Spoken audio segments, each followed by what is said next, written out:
We've got, is it Daron or Darren? Yes, hi. How are you in Toronto? Hi. Yes. My mic is actually not very good, so I'm going to ask my question quick and then get out of here. Okay. It's a question for Aron.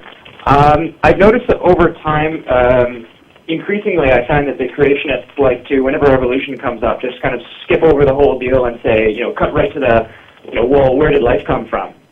And so what I thought would just be interesting, I was just wondering was, I was listening to something with Neil deGrasse Tyson saying that they'd narrowed it down to about 100,000 years where Abiogenesis would have needed to occur, or where God snapped his fingers, whatever viewpoint you want to take.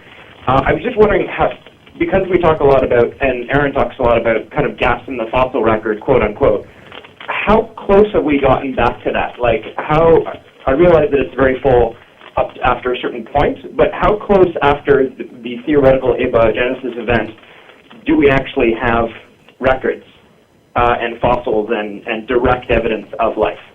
Okay, thanks. I believe stromolites are the oldest verifiable fossils that we have, and they are on the range of, I think, 3.5 billion years.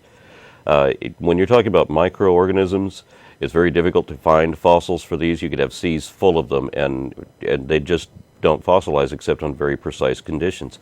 They're soft-bodied, they're microscopic, and it's just hard to determine.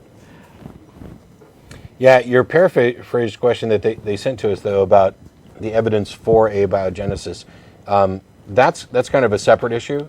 It's not that how close to the abiogenic event we have fossil evidence really doesn't have anything to do with whether or not we have evidence for that event, or however many events there may have been. I think it whittles down to this. I mean, we all believe that life came from non-life at one point. We believe that it happened naturally. They believe that it happened magically.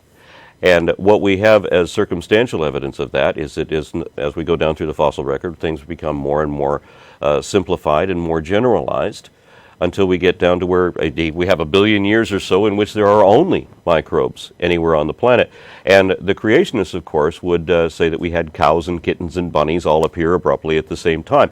And none of these appear until, the last couple million years at best.